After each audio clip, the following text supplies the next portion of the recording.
ఈ సంఘానికి వచ్చాను ఎందుకంటే నాలో ఉన్న శాతాన్ని నాతో వాళ్ళు మాట్లాడుతుంది.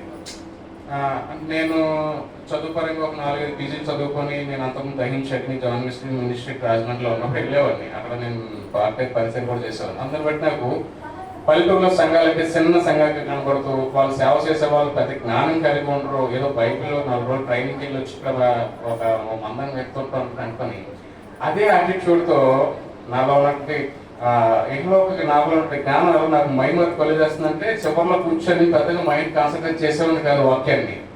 అలా రాను వింటూ ఉంటే మీరు గమనించండి, అయ్యగారి వాక్యంలో బైబిల్లో కొంచెం ఉండదు. ఆల్ ద గ్లోబల్ ఒక్కరోజు వాక్యం చెప్తే ప్రపంచంతో చుట్టేస్తారు. ఆ మ్యాథమెటిక్స్ ఆ సైన్స్ చెప్తుంటే అప్పుడు నాకు సిగ్గేస్తుంది. నేను 4 పీజీలు చదివాను కానీ ఆ మ్యాథ్స్లో ఫార్ములా తెలియదు, ఆ కెమిస్ట్రీలో ఫార్ములా తెలియదు. ఈ ముందు నేను పిల్లలు అడుగుతుంటే వాళ్ళు చెప్తూ ఉండేవారు. నేను ఎప్పుడో 1990s కాబట్టి మాది ఈ ఫార్ములాస్ అవి తెలియదు, ఏదో డిగ్రీ చదువుకుని పోయింది. అప్పుడు నేను చాలా సిగ్గుపడి నాలో నేను రియలైజ్ అయ్యేవాడు అనుకున్నా. లేదు నేను అండర్ ఎస్టిమేట్ చేశాను. ఏమండి నేను అండర్ ఎస్టిమేట్ చేసిన దైవ సేవకుని. ఆయన ఈ ప్రాంతానికి ఉండాల్సిన సేవకుడు కాదు, ఈ ఊర్లో చేయాల్సిన జ్ఞానం కలిగిన పాస్టర్ గారు సార్ నేను చెప్పగలను. ఈ రోజు మన ప్రవీణ్ ప్రాణాల గురించి మాట్లాడుకుంటున్నాం కదండి. అలాగా చాలా మంది వెలుగులో రాని పాస్టర్ చాలా మంది ఉన్నారు. అంత పెద్ద కాకపోయినా అదే జ్ఞానం కలిగి, అంత తత్వజ్ఞానం కలిగి అనేక గ్రంథాలు చాలాసార్లు అయ్యగారు చెప్పాను. నేను ఖురాన్ చదువుతానని, ఏమండి హిందువులు చదవకపోయినా నేను రామాయణం భారతాలు చదివి ఇతిహాసాలు చదివానని. ఏమండి ఒక పని చేయాలంటే అన్ని తెలుసుకోవాలి. మొట్టమొదటిసారి బైబిల్ ఒకటే నా 360 రోజులు చదివితే సరిపోదు, కానీ నువ్వు ఎందుకు గొప్ప అని తెలియాలంటే నీ పక్కోడు ఏంటి అనేది మనకు తెలిసి ఉండాలి. ఆ విషయాన్ని పాస్టర్ సామ్యూల్ రాయ్ గారు మనకు ఉపోద్దేశించారు, మనం గమనించలేదు. కానీ అందుని బట్టి నేను చాలా సిగ్గుపడ్డానండి, రియల్గా చాలా సిగ్గుపడ్డాను. ఆయన వచ్చి నాతో మాట్లాడుతూ ఉండేవారు. నేను మాట్లాడడానికి ఇష్టపడాను కదా. అంత మాత్రం కాదు, 1-2 సార్లు 2-3 ఆయనకు వాక్యం చెప్తే ఎందుకనో నేను సార్ మీరు చెప్పింది తప్పు అని కూడా చెప్పాను బయట.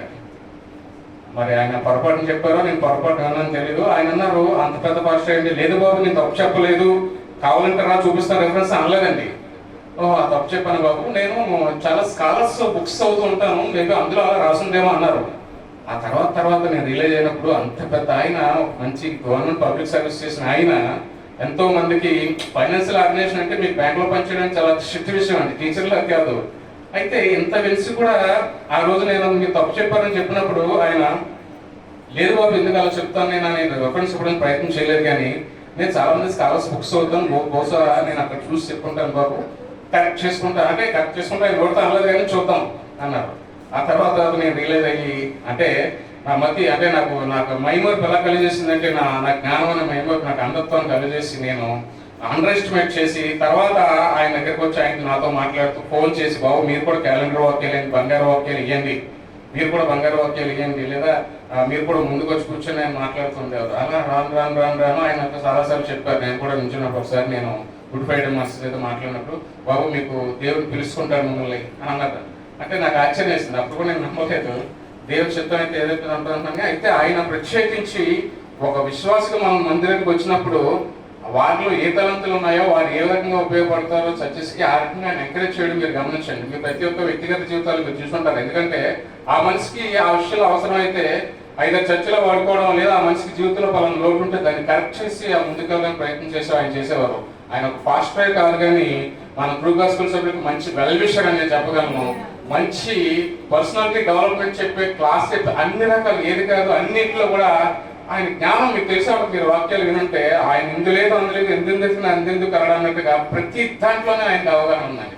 మోటార్లు రిపేర్ చేసే విషయంలో, ఫ్యాన్లు రిపేర్ చేసి, ఏసీలు రిపేర్ చేసే విషయంలో, కానీ సైకలాజికల్ మొన్న ఆయన చనిపోయే ముందు కూడా నాకు సమస్య వస్తే దాని గురించి మాట్లాడినప్పుడు కూడా ఆత్మహత్య ఎన్ని నెలలకి బిడ్డలో ఆత్మ కలుగుతుంది, అది ఒకవేళ మనం అబార్షన్ చేస్తే అది ఆత్మ బిడ్డలో ఉంటుందా అంటే ఆయనకు క్లియర్గా బైబిల్లో వాక్యం తీసి చూపించానండి.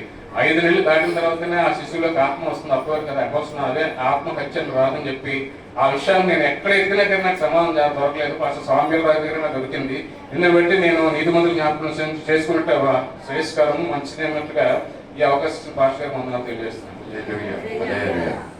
సమయంలో మేరీ సుజాత గారు లైన్లోకి వస్తారు, ఆమె మాటలు కూడా మనం విందాం.